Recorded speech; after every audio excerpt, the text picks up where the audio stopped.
tentang kisah dan sejarah perjalanan putri-putri Nabi sallallahu alaihi wa ala alihi wasallam, dan kita akan mulai daripada Zainab bintu Muhammadin sallallahu alaihi wa ala alihi wasallam. Ma'ruf dalam sejarah bahwa Nabi sallallahu alaihi wasallam banyak dikaruniai keturunan. Akan tetapi dari 11 istri Nabi sallallahu alaihi wasallam, keturunan Nabi sallallahu alaihi wasallam hanya ada pada Khadijah. Ini pula yang kemudian menjadi keunggulan Khadijah di antara seluruh istri-istrinya. Bahkan tidak ada istri Nabi sallallahu alaihi wasallam yang paling dicintai Nabi sallallahu alaihi wasallam bukan hanya di masa hidupnya sampai meninggalnya, melebihi Khadijah bintu Khuwailid. Sampai-sampai Nabi sallallahu alaihi wasallam selalu menyebut-nyebut Khadijah. Sampai-sampai Aisyah radhiyallahu anha cemburu. Sehingga Aisyah radhiyallahu anha mengatakan, "Ya Rasulullah, bukankah di hadapanmu ada gadis yang jauh lebih muda dibandingkan seorang wanita yang sudah tua dan sudah pun meninggal dunia?" Maka Nabi sallallahu alaihi wasallam mengatakan, "Ya Aisyah, Khadijah di mataku akan berbeda sekali. Karena Khadijah adalah wanita yang beriman di saat manusia kufur. Dia wanita yang menginfakkan seluruh hartanya di saat manusia bakhil. Dan dari rahimnya lahirlah keturunan-keturunanku." Maka dari Khadijah ini lahir Abdullah. Yang pertama Qasim, kemudian Abdullah, kemudian Zainab, kemudian Ruqayyah, kemudian Ummu Kulthum, kemudian Fatimah. Adapun Ibrahim, putra Nabi sallallahu alaihi wasallam, bukan dari istri-istrinya tapi dari budaknya, Maria Kibtiyah, seorang budak yang dihadiahi oleh Muqawqus, raja Mesir, kepada Nabi sallallahu alaihi wasallam. Makanya ketika Maria Kibtiyah ini lahir, Nabi memberi nama Ibrahim. Kenapa Nabi SAW memberi nama Ibrahim? Teringat dengan Nabi Ibrahim alaihi salatu wassalam, karena beliau adalah turunan Ismail, dan Ismail adalah putra daripada Hajar. Dan Hajar adalah budak yang dihadiahkan oleh Raja Mesir kepada Sarah. Kemudian digauli Ibrahim, lahirlah Ismail.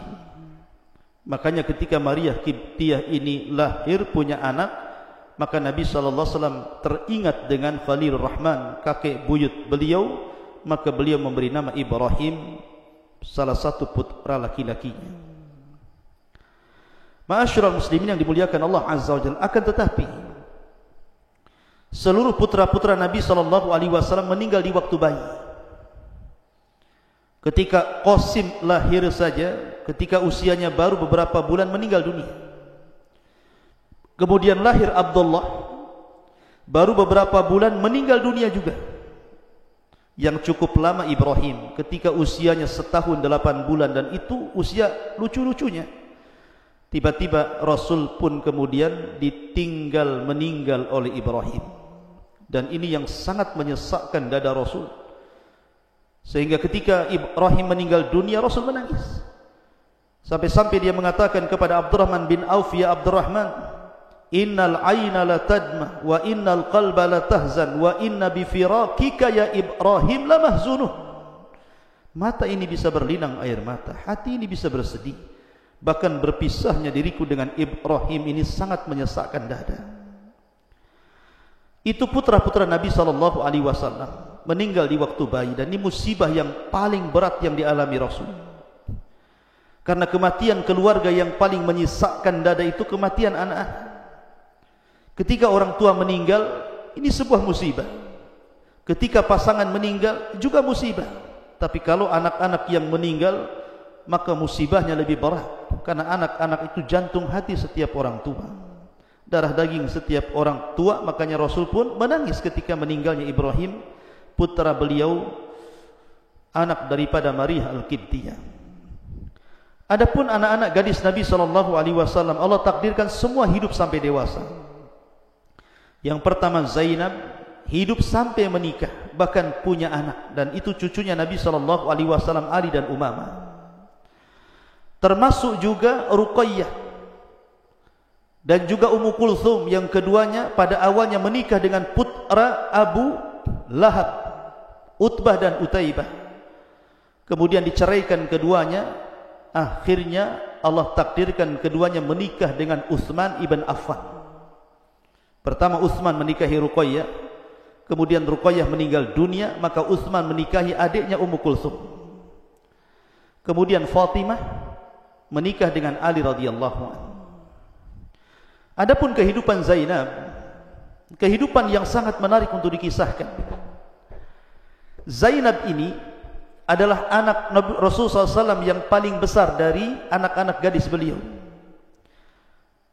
Semasa Nabi SAW belum diangkat menjadi Nabi dan Rasul, datang Abul As. Abul As ini masih anak bibi daripada Zainab, karena masih dari keluarga Khadijah. Datang kepada Nabi SAW untuk melamar Zainab.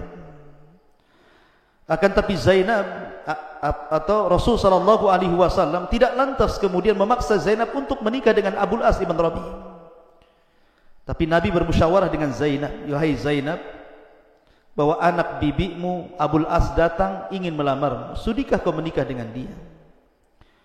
Maka Zainab pun tiba-tiba tersipu malu karena seorang gadis. Maka tanda izinnya adalah diamnya, artinya dia setuju dan suka. Akhirnya kemudian Zainab pun menikah dengan Abul As ibn Rabi, dan itulah anak Nabi SAW yang pertama kali menikah dan mendapatkan jodoh dengan Abul As ibn Rabi. Lah ketika kemudian Abul As ibn Rabi, sebagaimana kebiasaan orang-orang musyrik Arab, khususnya orang-orang Mekah, karena orang Mekah berbeda dengan orang Madinah. Orang Madinah itu rata-rata petani. Beda dengan orang Mekah. Orang Mekah itu mengakar dan mengurat pada hati-hati mereka itu dunia perdagangan. Sampai ke anak-anak mereka, darah perdagangan itu ada. Makanya Allah Subhanahu wa taala firmankan, li'ila fi Quraisyin ila fihim rihlatash syita'i was-sayf. Jadi orang-orang kafir Quraisy itu, orang-orang Mekah itu biasa berniaga. Salah satunya Abul As ibn Rabi. Dia berniaga menuju Syam bersama kafilah-kafilah dagang yang lainnya. Lah saat dia sedang berdagang di Syam, disinilah Allah Subhanahu wa taala takdirkan Nabi diangkat menjadi Nabi dan Rasul. Ketika Nabi SAW berusia 40 tahun, kemudian turun surah Iqra, maknanya Rasul didaulat menjadi Nabi. Kemudian setelah selang beberapa waktu turun surah Al-Mudaththir, maknanya Rasul didaulat menjadi Rasul. Abul As tidak tahu bahwa Nabi SAW diangkat menjadi Nabi dan Rasul. Baru setelah dia pulang dari dagang, kemudian Zainab istrinya menceritakan bahwa ayahnya telah diangkat menjadi Nabi dan Rasul, dan ayahnya tidak mungkin berdusta. Karena Nabi SAW dikenal di masa jahiliyah Sadiqul Amin, jujur dan juga amanah. Bahkan dia katakan bahwa seluruh keluarganya sudah beriman semuanya. Khadijah beriman, dia beriman, kemudian juga anak-anaknya yang beriman, termasuk juga Ali beriman, Zaid beriman, dan kawan-kawan dagangnya dia pun banyak yang beriman, salah satunya Abu Bakar Siddiq radhiyallahu anhu. Akhirnya kata Zainab, "Masuklah wahai suamiku ke dalam Islam." Tetapi Abul As kemudian menolak, tidak mau masuk Islam, dan mengatakan, "Tidak mungkin aku masuk Islam karena seorang wanita. Bagaimana yang dikatakan orang-orang Quraisy kepadaku?" Kekeh dia tidak mau masuk Islam, dan dia tetap menyembah berhala. Tapi karena waktu itu belum ada larangan wanita muslimah satu rumah dengan seorang musyrik, maka dibiarkan satu rumah. Sampai akhirnya datang waktu hijrah. Hijrahlah para sahabat Nabi SAW dari Mekah ke Madinah, termasuk Nabi SAW, dan juga Abu Bakar Siddiq radhiyallahu anhu, dan diakhiri dengan Ali radhiyallahu anhu yang hijrah belakangan. Ketika sudah 2 tahun menetap, sementara Zainab tidak ikut hijrah, dan ini sangat berat bagi Rasul, meninggalkan putrinya Zainab bersama suaminya Abil As ibn Rabi tinggal di kota Mekah dikelilingi musuh-musuh dakwahnya. Tapi tentu semua karena pertimbangan. Nabi SAW paham dan juga tahu kecintaan Zainab kepada Abul As ibn Rabi. Makanya Nabi SAW mengizinkan Zainab untuk tinggal satu rumah dengan Rabi walaupun dikelilingi musuh-musuhnya. Sampai pada waktunya 2 tahun sudah Rasulullah SAW tinggal di kota Madinah, terdengarlah akan ada peperangan besar yang disebut dengan Perang Badar. Masalahnya ketika itu Abul As ibn Rabi ini tidak mau ikut terlibat dalam perang Badar, mengikuti pasukan Abu Jahal, karena dia tahu yang dilawan siapa? Yang dilawan mertuanya, Nabi SAW, ayahanda dari istrinya. Tetapi dia pun dipaksa harus ikut. Maka dengan sangat terpaksa Abul As ibn Rabi ikut terlibat perang di belakang tentara Abu Jahal melawan Rasul SAW dan juga orang-orang Muhajirin dan Ansar.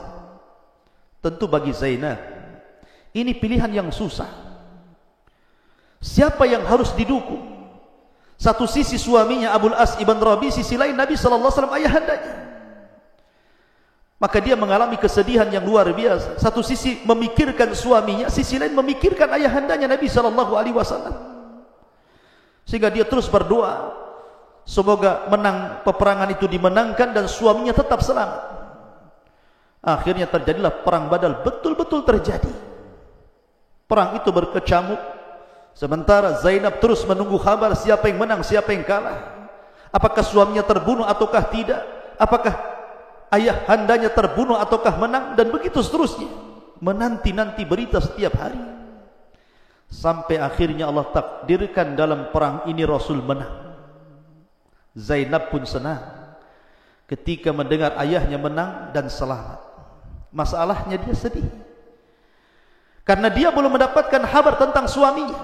Apakah suaminya mati terbunuh ataukah suaminya masih hidup? Tiba-tiba kemudian datang kabar kepada dia bahwa suaminya masih hidup. Masalahnya suaminya tertangkap dan tertawan masuk dalam 70 tahanan Badar. Dan kita tahu bahwa tahanan Badar ada aturan-aturan yang harus dimiliki oleh mereka. Kalau mereka ingin bebas, maka harus ditebus dengan 4.000 dinar. Tetapi kalau mereka tidak sanggup untuk menebusnya dan mereka punya pengetahuan menulis dan membaca, maka mereka harus mengajarkan 10 anak-anak kaum muslimin menulis dan membaca sampai bisa baru dibebaskan.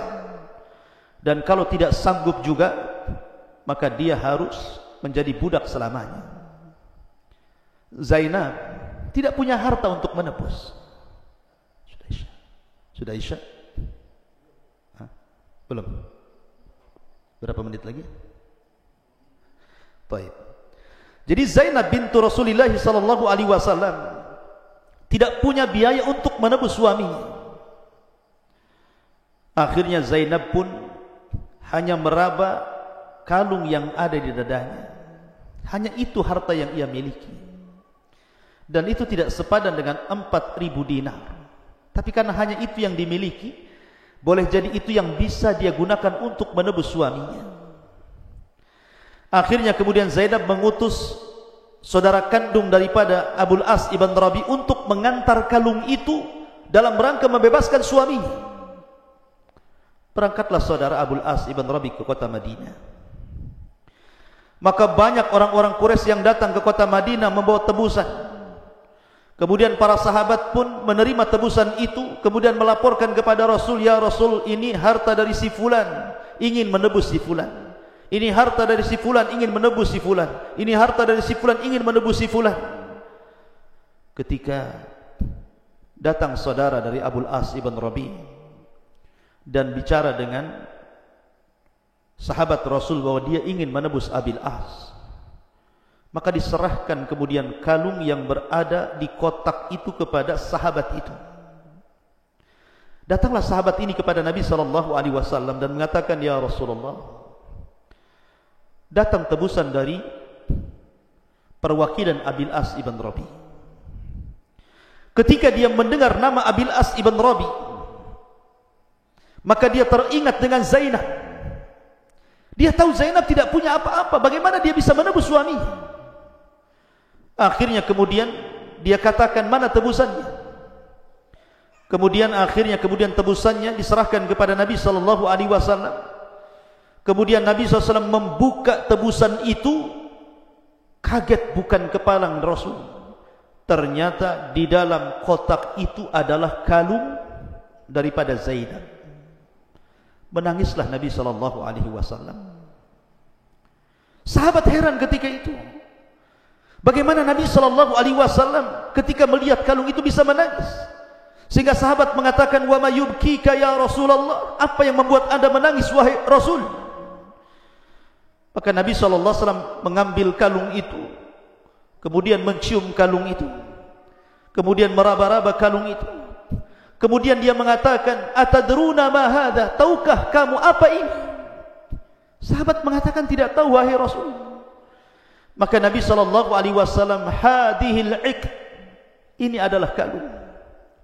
Ahdatha Khadijah li Zainab fi yaumi jafafiha. Ini adalah kalungnya Khadijah, istriku, ibunda Zainab, dihadiahkan kepada Zainab di hari pernikahan dia dengan Abil As ibn Rabi'. Ini kalung Khadijah yang dihadiahi Khadijah kepada Zainab di hari pernikahan Zainab dengan Abil As ibn Rabi'. Maka Nabi SAW kemudian menangis, teringat dengan orang yang dicintainya Khadijah, teringat dengan Zainab yang sendirian di Mekah. Akhirnya Nabi SAW mengatakan di hadapan para sahabatnya, in syi'tum, kalau kalian mau, atliqha asiraha, bebaskan Abul As ibn Rabi', kembalikan kalung ini kepada Zainab.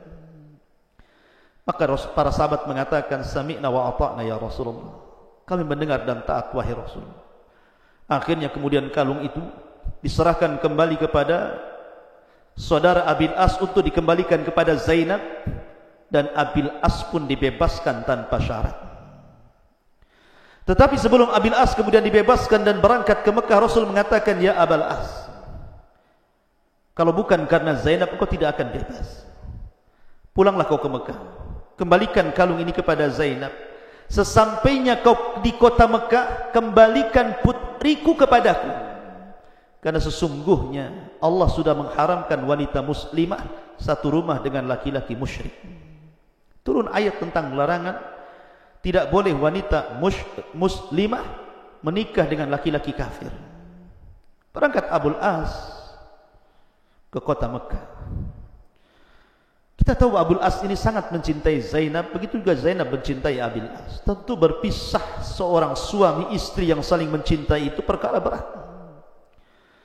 Tetapi apalah daya, yang memisahkan mereka bukan kecintaan, tapi yang memisahkan mereka adalah agama. Agama melarangnya. Lah ketika itu Zainab sedang hamil, dan Zainab sudah punya dua anak. Pertama Umamah bintu Zainab, yang kedua Ali bintu Zainab, dan satu anak yang masih dikandung. Rupanya ketika Zainab dihantarkan oleh saudara Abil As ke sebuah tempat yang merupakan titik temu antara sahabat Rasul yang ditugaskan untuk menjemput Zainab, rombongan dihadang oleh orang-orang pasukannya Abi Sufyan. Karena ketakutan Zainab, akhirnya kemudian Zainab pun keguguran. Gugur bayi yang ada dalam kandungannya itu. Subhanallah. Kemudian Zainab pun disuruh pulang lagi dan disuruh berangkat tengah malam. Maka kemudian setelah tengah malam diberangkatkan kembali dan Allah takdirkan berhasil. Akhirnya Zainab pun sampai di kota Madinah, dijauhkan bersama suaminya.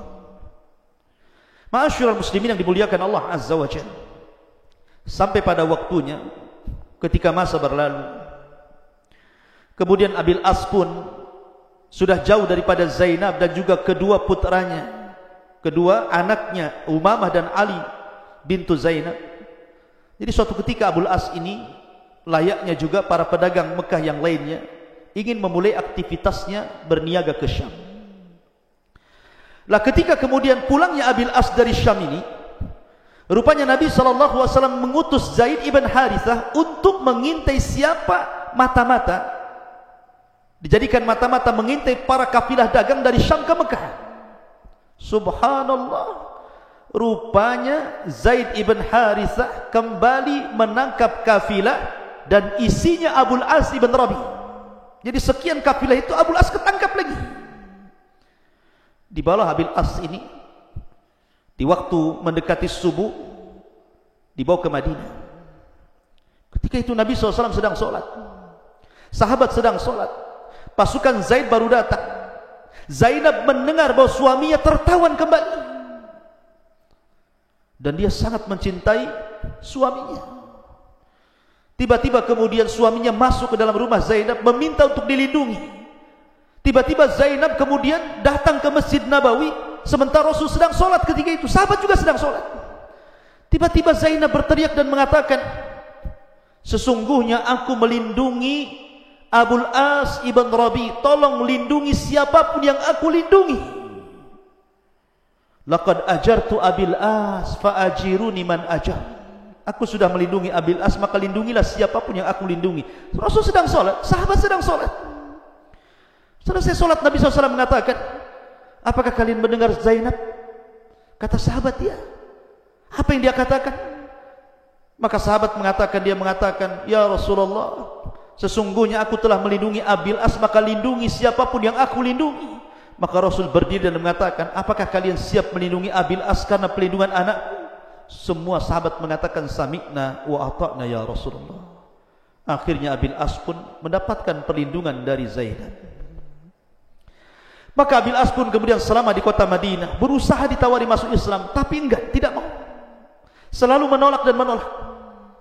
Sampai pada waktunya ketika Abil As ini kemudian dipulangkan oleh Nabi SAW membawa seluruh kafilah dagang orang-orang Quraisy, maka akhirnya dia pun sampai di kota Mekah. Dia serahkan seluruh barang-barang orang-orang Quraisy dan mengatakan, ada yang masih kurang amanah yang kalian berikan kepadaku. Maka orang-orang Quraisy mengatakan, tidak ada wahai Abil As. Setelah semua kemudian amanah sampai ke tangan-tangan orang-orang Quraisy, tiba-tiba Abil As mengatakan, asyhadu an la ilaha illallah wa asyhadu anna Muhammadar Rasulullah. Aku bersaksi bahwa tidak ada sesembahan yang berhak disembah kecuali Allah, dan aku bersaksi bahwa Muhammad sallallahu alaihi wasallam adalah utusan Allah Subhanahu wa taala. Masuk Islam dia. Akhirnya kemudian dia pulang ke kota Madinah. Selang beberapa waktu Allah takdirkan Zainab meninggal dunia. Kemudian Zainab pun meninggal dunia dan menyisakan kesedihan kepada Abil As. Dan 1 tahun setelahnya Abil As kemudian meninggal dunia di atas keislaman radhiyallahu anhum wa radu'an.